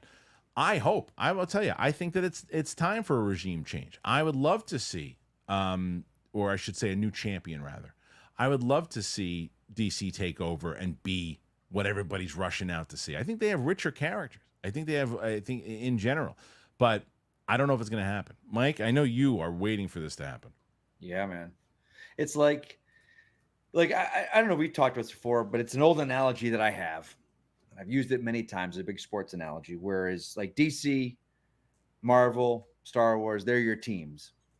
And no matter what happens, you stand by your team, because your team goes through bad years. Yep. They get crappy coaches. They get crappy players. They never make it to the Super Bowl. And then some years they win it all, but you got to stick through it. So I've been with them the whole time. And it's just nice to see they got it looks like they got star players, star coach, star owner, and they're making a Super Bowl run. Yeah. And it's nice to be there. Rox? I'm with Mikey on that completely. Are you guys gonna watch Creature Commandos? Yeah, Of course. I'll check it out. I will say this. I just watched the most recent trailer, and it does feel very Suicide Squad. Yeah. It's like, hey, we're doing this mission. We can't use humans. We're just using non-humans. Right. I haven't watched Okay. the trailer yet. I don't want to. It's another one. But like, I like everyone involved, Yeah. and I'm on board. All right. Hunter Vance. Roxy, did you ever see Poker Face? I just binged it recently, and that show is such a banger. The guest stars alone were crazy good. The marketing for it must have been awful, though. No one I know has ever even heard of it. Is that the Ryan Johnson one? This is the Natasha Lyonne show. Yeah, but didn't he produce it? Maybe. I loved the show, and everyone I knew was watching it. So I don't think the marketing was terrible. It was everywhere in LA. And this is like one of the only successful shows that Peacock has had so far. Hmm. So maybe we're just running in different circles. Yours is probably more accurate to the world because mine's Hollywood. Yeah, maybe not maybe it's not as mainstream. Yeah, But still, yeah, but it was still, excellent, yeah. really fun. It was easy to watch because you could watch any episode. Yeah. Zach Mine Talks Movies. What software do you use to record the show? I just use OBS. Use OBS and have pump in all the stuff there, and then we stream through StreamYard. Jedi Master for Life. If Mike's reaction isn't worth a super chat, glory? Question mark! Exclamation point. So, next one is Shay Markel. I love the authenticity of this show. Thanks, guys. Well, thank you. That's a nice compliment. That's one of my favorite compliments. I love that. And then Imagine we're just fake as shit. I know it's true. Roxy exactly is English. A Silva 88 sending for Mike and Roxy, getting to 51, 12 away. 12 away. Right, no, 12 away? No, 10 away. He had 60. What did he have? 61. I'm gonna double check. I don't know, but I feel like we should be able to get at Let's see. least 10. one every 45 seconds. We'll see. Rogu Chrome X. Love the streams. Have you seen the new Amazon movie Brothers with Peter Dinklage and Josh Brolin? I really enjoyed it. No, so much stuff out there with so many quality people that I've never even heard of. That's Yeah, just I've never heard of that. different world. I heard of it. Yeah. I've not seen it yet. No. Comic things. Are you concerned with the state of Star Wars? Yes, very much so. I think that is very 100%. very similar. 100%. Yes, very similar to what Mike was talking about before. It's funny. Yeah. If I can. Yeah, please. Indulge in that in a second. Mm-hmm. It seems like DC's done its thing and they're going. Marvel is in the process of like, all right, we got to pump the brakes and let's realign. We're going through some rough stuff. Cap, got to get it out. Star Wars doesn't seem to be doing that. No, they're like full steam ahead. It's everybody. Who gives a shit? It's everybody else's fault. Who cares? Yeah, it's everybody. What we're doing is great. It's everybody else's fault. Yeah, that like Star Wars. It's I think disaster. No. But here's the thing, right? And this is the whole point of what we've been talking about. DC, the whole reason they're in good shape right now is very similar to what you're talking about with sports, Mike. They had a coaching staff, they had a manager that they really liked. He made a couple plays. There were some that were pretty good, but for the most part, didn't take the championship. They went in a different direction. They brought in new managers who got a new lineup, has something new, hoping to win some championships. Marvel has the same manager, but just made some different changes on his players and a couple different things and saw what they were doing. So, wait a minute, let's try to win championships. This management team is making the same plays over and over and over again, putting somebody in the fourth spot that keeps striking out over and they'll hit a home run eventually. No, they won't. They're batting 130. Put him up the plate. He'll hit it eventually. No, they won't. So, yes, we're concerned with the state of Star You're not Wars. talking about based on financially. You're talking about based on the product. Yeah, everything. I mean, financially, I mean, you can. I guess you can say, well, the last movie they did made $1 billion. Yeah, the last movie they made was in Right. 2019. 5 years ago. It was Yeah, I'm just saying, like, Yeah. you can't say that the same plays, like No, the but you movie, can. But you can also call quality on those plays too, right? And you can also if say you want to. you can. And the other thing, But I would say that won the Super Bowl. If Yeah. you make $1 billion. and they won championships as far as financially goes, sure. But then you say, well, how did you follow it up? Okay, well, all of our players got hurt. Well, we brought in somebody else, a new player, Patty Jenkins. Yeah, but we didn't like the play that they're calling. We got rid of her. All right, well, what about Benioff and Weiss? Yeah, we like them. We're going to have them call the shots. Oh, they're gone too. So, like, it's just that kind of stuff happened way too much. It's a disaster. It's an absolute disaster over there. Mumra, what's your review of Cobra Kai Season 6 Part 1 and the new, what's the KKL poster? Oh, Karate Kid Legends poster. So I love the poster. Really enjoyed the first half of Cobra Kai Part 1. I did watch it, Roxy. I know you watch it. You're waiting for me to see it also. I did see it. Really liked it a lot. Yeah, I love the show. When is part 2 coming out? November. Yeah, This year. yeah, this year, and then I think it closes out the entire series in February or March. It's 3 parts for the parts. final. 3 parts. Yeah, I think a total of like, I don't remember how many, but yeah. Okay, next one. This is Shay Markel. I vote Derek Johnson as my top Blade casting. I think he'll do it. Okay, 51. You guys are actually 10 away from tying Roka. Oh. So, Trickster. You keep moving the goalposts. No, it was 61. I double checked. It was 61. Trickster, worst movie date you've ever had, and what movie? Roxy, you're gonna have to answer this.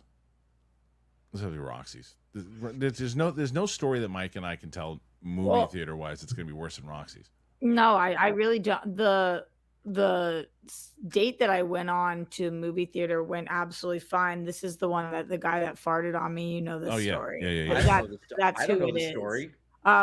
So I went on 2 dates with the guy. The first one was I was like 22 years old. We went to the LACMA, and then after that, the second date. I didn't like him that much after the first date, but my friends were like, he seemed nice. Go out with him again. We go on the second date. We go to the movies, which I think is not just for y'all at home. I don't think a movie is a good second date. Yeah. I don't think you should go to the movies for the first 5 dates. You're I think getting to know right. somebody. You're just not even talking to them unless you You're go not to dinner. talking. What if you go to dinner first? Like it's a long dinner and then Yeah. So Okay.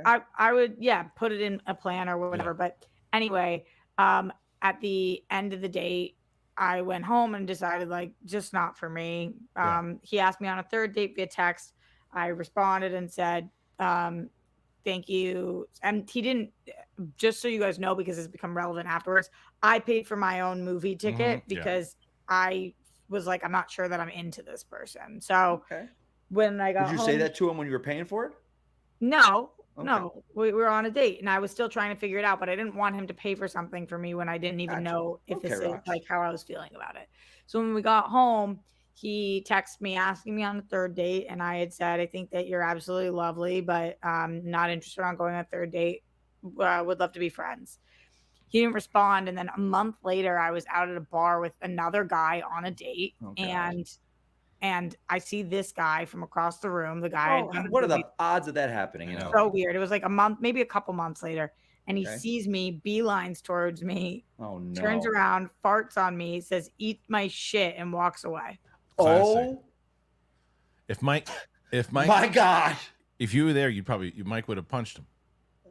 What is wrong with people? I don't know. In this world, we're a grown man.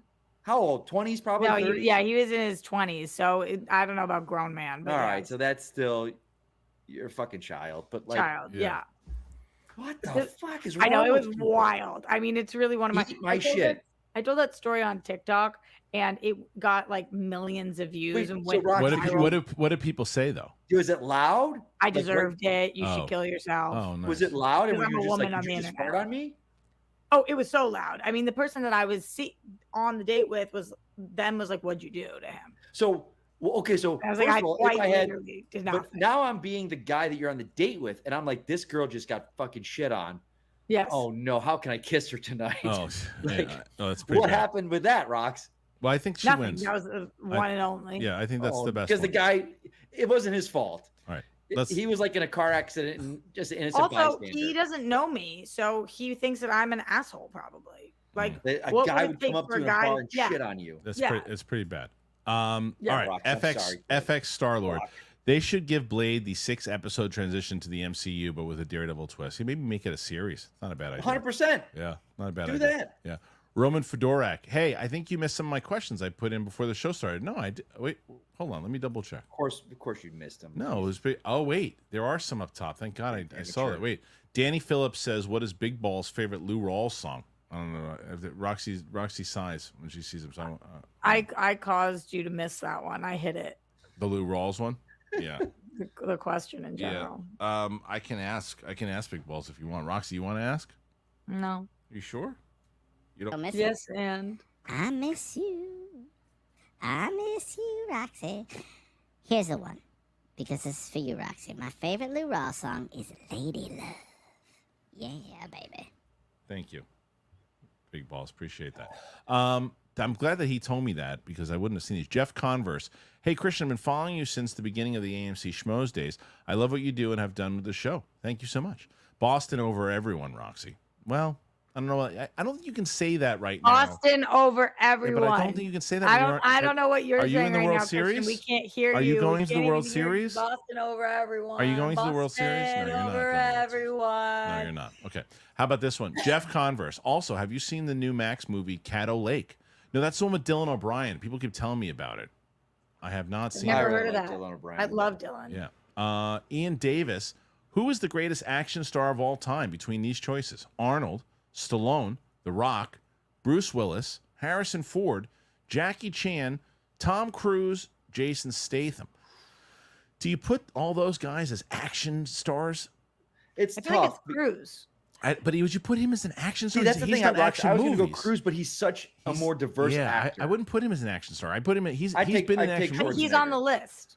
In this list, if You just asked me who's Yeah. the best action star, Out that's of not this- who I would, but he's right. on the list. okay, so out of this list, who do you think?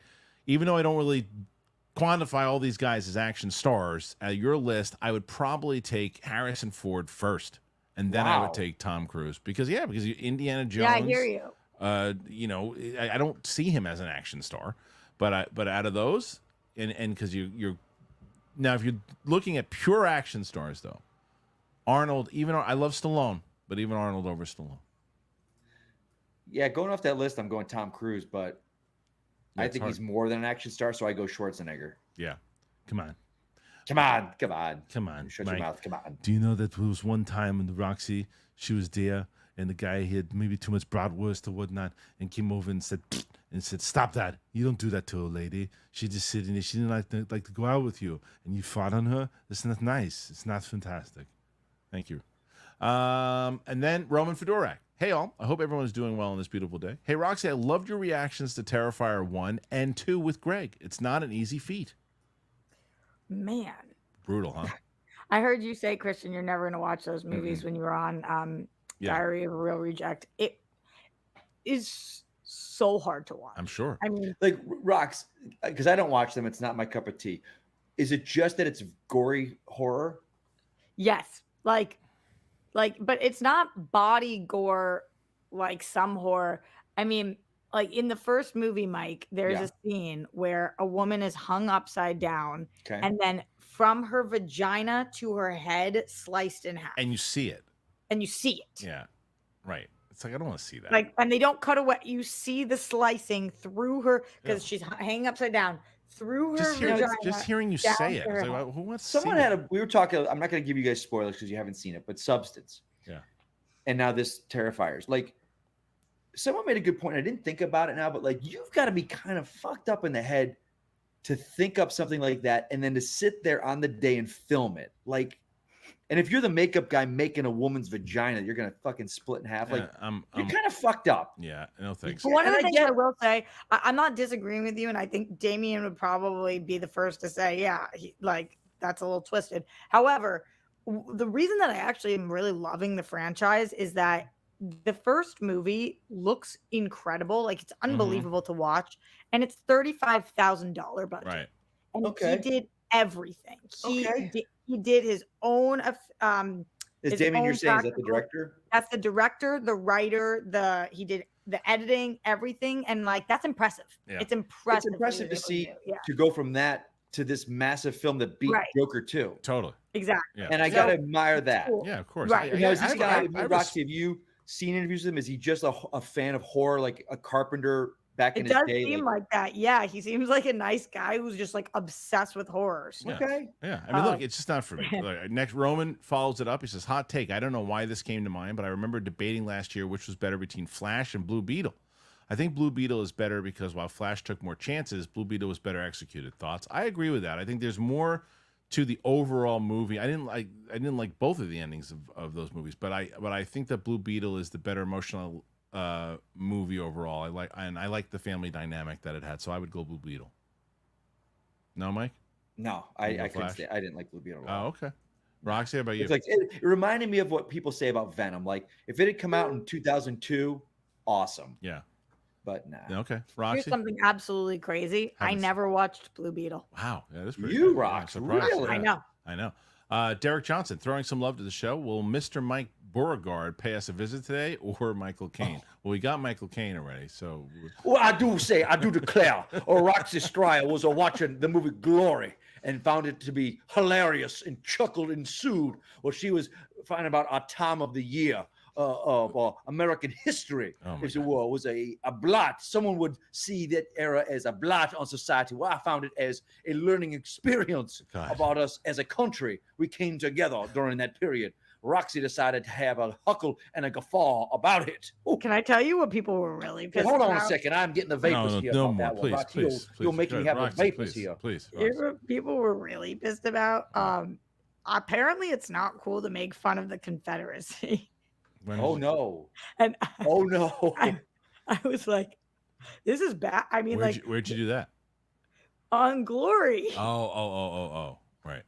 And I was like, oh, right. just shredding them. I mean, right. it's just like, so, and everybody's like, you don't understand. At the time, you would have felt the same way. Suck my dick. I never would have there we felt go. that way. But also, like, Yeah. At the people time. were pissed Yeah. that I was like, I mean, just shredding these like racist ones. Well, here is the next question, and this comes in from Derek Johnson. Here we go. Oh no, sorry, we did Derek Johnson. Mike Joyce, actually. The best way to crack an egg is on a flat surface. If you know the movie, you understand. So do you know I've been doing that more since that movie? And how's it going? Great. I don't know what that is. It's from a movie you didn't see yet. What is it movie? It's the We Live in Time. Yeah. Okay. Mike Joyce. And Mike, it is like the greatest movie ever. Yeah, You it's should see really good. Mike Joyce. Is that the Andrew Garfield Yes. point of view? Yeah. Yes. He says, "How's the futon?" Roxy and Mike want to weigh in. Yeah, my wife yesterday. So we have in this spare room where we, in case somebody stays over, my wife, we don't want to get like a big bed or anything to, so my wife just got like a futon. But yesterday, all day long, just futon. I didn't get, she just ordered it, so we didn't get it yet. So there's nothing to weigh in on just yet. You're gonna be sleeping on that futon. I know pretty soon, eventually, probably. I'm sure. We did that one, and this is Derek who says, "Hey Roxy, I saw a photo that you posted at the Emilia Perez premiere. You looked absolutely stunning." Thank you so much. Really appreciate it. That was very nice. That was a fun one. Yeah. He also follows it up and says, "Are sci-fi epics just hard to write and adapt nowadays? We see things like Game of Thrones and old school fantasy, but the last sci-fi epic I watched was Foundation on Apple TV, and barely anybody watches it. Is it just too difficult? I think it's hard to get people. Sci-fi sometimes, depending on how deep sci-fi it is similar to how like horror is too. Like I love deep sci-fi. I love it, but sometimes like I don't watch science fiction. It's too out there for me. It's too sci-fi for me. I like that kind of stuff. I know. I feel like Mike and Roxy are on the same page with that, but I like sci-fi. But you see how that happens, Oates? Do you feel that that's the same, Roxy? That happens? I guess. Yeah. Yeah. Is Mikey frozen for you? Am I frozen? Yeah. He's got a piece of crap camera. Because it's so funny because you were talking, Yeah. Christian, and I was like, oh, wow, Mike really disagrees. He really disagreed. I'm back. Yeah. So I'm going through some of these starred questions here to make sure that I didn't miss any. So we did Derek Johnson. What's our number, Christian? You guys are tied with Roca at 61. All right, so we need. Come on. Let's To go. be honest, in the next 15 minutes, we kind of need 15 more to solidify our spot. Yeah, because tomorrow we're not going to have. Oh no, tomorrow's is Steph and Brett potentially. Steph may or may not do it. I have to check. Thursday. The deadly duo. Yeah, Thursday is a pre-taped episode, and Friday is Winston and Coy. So yeah, they have a chance. I'm going through other things here. What software we did already, right? I wanted to make sure we covered everybody's. Yeah, okay, there we go. FX Star-Lord. They should give Blade the 6-episode transition to the MCU. We did that one with Daredevil Twist, and then Christian Medard. The Snow White movie makes no sense. Gal Gadot is so pretty, I can't see her asking a mirror who's the prettiest woman of them all. Rachel Zegler is not better looking than Gal Gadot. That's the point. Yeah. That's the whole point. It's not about who is more beautiful or not. It is if you don't have that inner love, Confidence, then you turn evil. Yeah, I have no. Every queen that they've had. I mean, Julia Roberts was evil queen. Charlize Theron was the evil queen. It's about. Yeah, that's the point. It's the point. Yeah, that was a criticism that I saw that I said you got. I mean, even the animated one in the 30s was good looking. But inside, when we see her as the witch, that's really who she is. She really is. So yeah, that to me is not the I think you missed the point on that one. I agree with Roxy on that. I'm not really the movie, but that's not really the point. They're both beautiful, but like Gal Gadot is arguably the most beautiful person on the planet. So you know. Shay Markel, support for Rox, Mike, and small business owners. There you go. Screwface John, Winston ain't here, but I'll donate. Top 3. Well, what are the top 3 hip hop albums or artists from each of you, if possible? Top 3 albums. I mean, I put Tribe Called Quest in there for sure. Which one? Probably Low End Theory. You had to put Wu-Tang in there, probably Enter the Wu-Tang. And then you know what I put in there? I put in there, speaking of Wu-Tang, I would put in Liquid Swords, but there's other ones too. Do you guys have any in general? And Roxy put Eminem in there, I'm sure. I mean, like, are we combining rap and hip hop? Because like as a rap artist, then Eminem for sure. It used to be Kanye. Yeah, you say the album's still good. You can still say it's good. It's just, but it's just not how I don't listen to it anymore, so it's hard to. Right. And I'm obsessed with Kendrick. I think he's just like an absolute genius. Yeah, those are some of mine. Mike's too white. All right, Luke S. Winds of Winter is the next Game of Thrones book. Oh, okay. There you go. So what comes out I was going to guess that because it just sounds like it. Does sound like it. Yeah. I would say Winds of Winter still comes out before Blade. Yeah. I said that too, dummy. No one heard you, dumb. Get you a new camera. Shut your nice mouth. camera. Nice camera. You film with you potato. Shut your mouth when you're talking to me. Go Pie. Because I'm an Idiot reminds me of Heathers. I love that movie. But did any of you, presumably Roxy, see that train wreck of a series adaptation? No. No, I didn't. No. Is it real bad? Who was in that? I feel like somebody was in that. That was. Let me look. Was it like Ricky Lake or something? Who was in that? I heard that it was. Tell me who. Yeah, tell me who's in that, because I feel like I heard it. I didn't realize. You're talking about the TV show, right? Yes, I realized it was a thing. Not too long ago. 2018. Okay. Yeah, who's in Grace Victoria Cox. What is that? Courtney Cox? No. Melanie Field, James Scully. I don't know any of these. Oh wait, you know what it was? Wasn't it was Leslie Headland part of that? Not so. Oh yeah, Leslie Headland directed 4 episodes. Okay, that's what it was. Logan Astrup. Dune Messiah has the potential to be Best Picture worthy if they adopt it well. I think they will push a full fall 2027 release. The book is excellent. Love to hear it. That's a good. That's encouraging. That's encouraging. So we will see. Someone said that Power Rangers is never coming back. I don't think that's true. As long until there's still time. There's still money to be made on it. The Fan Awakens. I know Star Wars hasn't been the most exciting topic lately, but will you have anyone from the channel at 2025 celebration in Japan? Probably not. I would. I'm not going to go.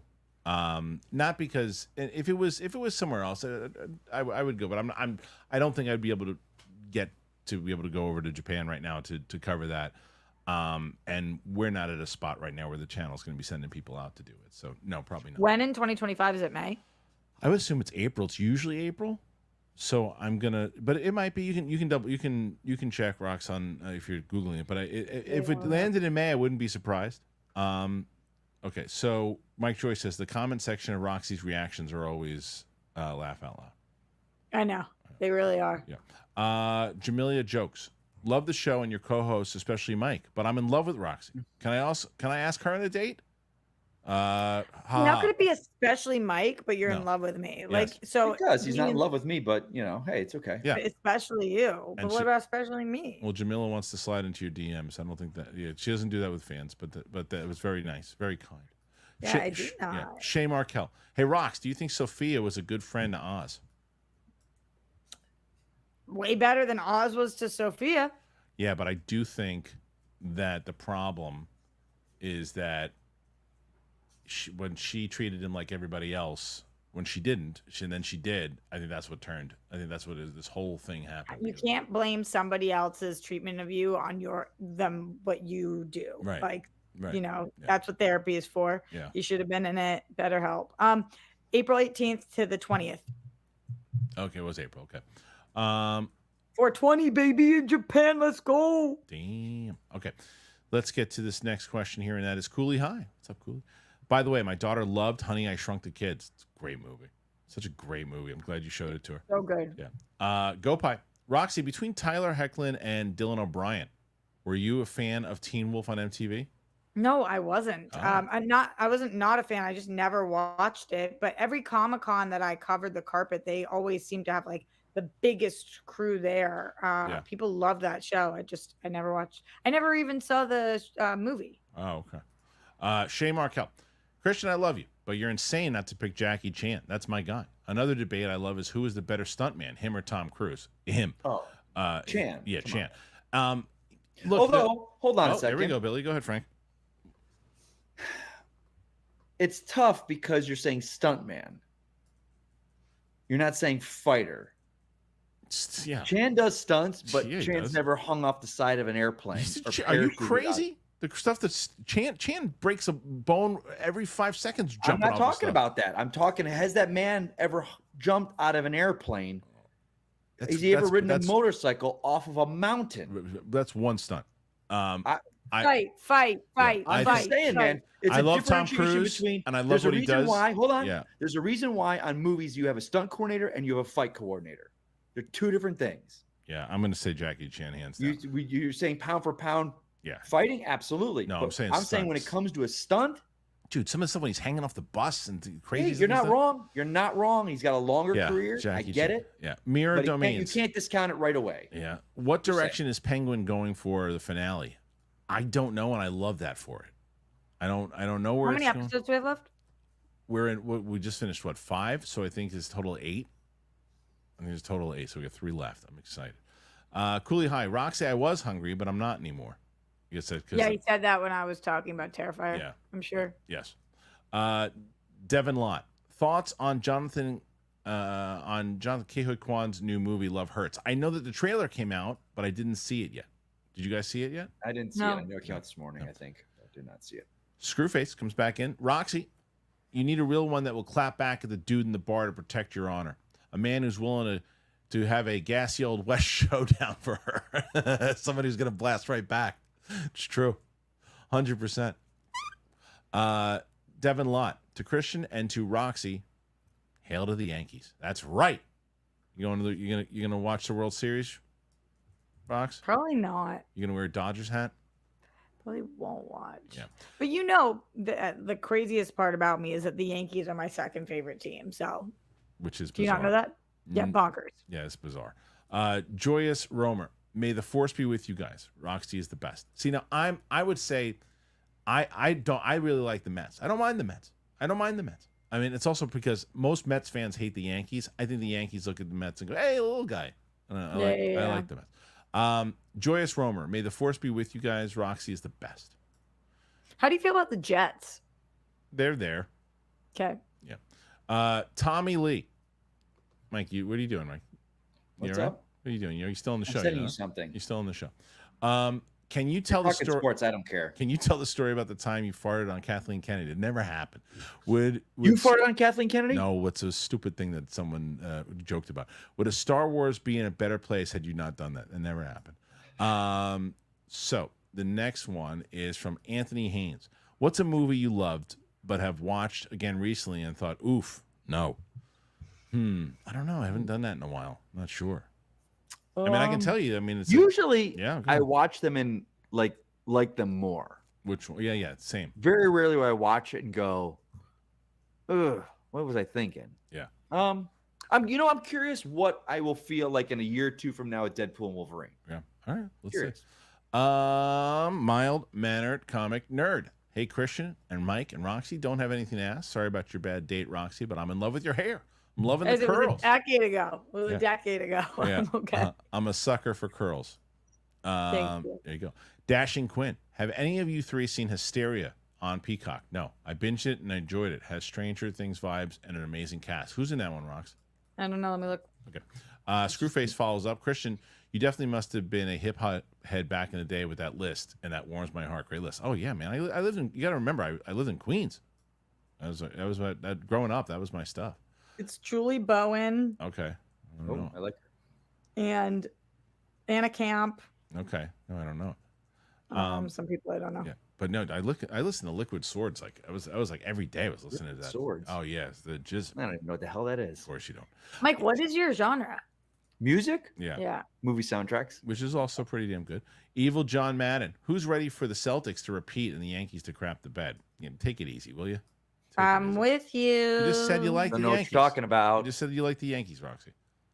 No, but just I didn't say that. I said they're my second You favorite said you team. love them. You said that was your favorite team. And I said that the Celtics repeating, I think, is actually, if barring injuries, Yeah. very likely. Hey, I got a question for the two of you then. Oh, I can't wait to hear it. Harloff being a New York clown and Roxy being a Boston numbnuts. What's better, a Boston Dunkin' Donut or a New York bagel? New York bagel.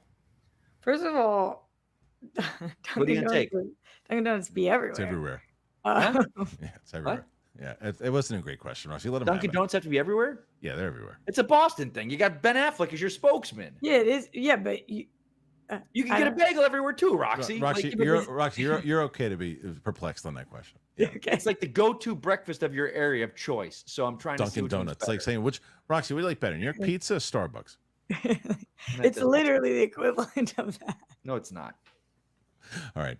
Listen, Anyway, I love donkeys. all I right, love we have donkeys. much See, time. you even a donkey. Hey, we Who don't have calls much time. it donkeys? We don't have much time. Anthony Donkeys. M72. Dumbledore has taken over big balls. Yeah, Dumbledore. I feel that big balls must go away forever. Anthony M72. Happy belated birthday, Christian. You're the man. Thank you, man. Appreciate that. I was super belated. Yeah. Harry Potter. Yeah. I don't have the music anymore, but I used to have the music. I believe it is time for you to go away. Shay Markel. My boy Mike, he gets it. Let the Jackie versus Tom debate begin. Release the rage, my friends. You guys sound like me and my brothers. Yeah, there's good arguments to be made all the way around. I'm not saying I'm right, but it's an argument to have. Yeah. But that's it, guys. We did it. You guys did it. You have set the bar. Wait, at 74. Here's the last one. Shay Markel. Consider this. Oz didn't lie. She did exactly what she said, and he did come to her first. Oz worked for her father. Not her. She's a bad friend. Yeah. Well, there you go. Roxy, where can they find you? It's a ridiculous statement that was just made. Everywhere at Roxy Stryer. Mike? Everywhere at Mike Kalinowski. I love your guys' plugs. They're so quick and easy. Thanks for being here. We will be back tomorrow. I'm just waiting for confirmation from Steph, but Brett will be here for sure. I'm hoping it's Steph and Brett tomorrow. On Wednesday, tomorrow's Wednesday. Thursday will be Matthew Lillard in studio with me. Friday will be Winston and Coy, Capes and Cows, and I'm doing an out of the theater reaction for Venom: The Last Dance tonight. So thanks for being here today. Thanks for joining us. Please check out our sponsors, as we tell you all the damn time. Thank you. Really appreciate you. Love you being here. And thanks to everybody who was commenting, liking. Thanks to Roxy and Mike, and we'll see you later. Bye-bye.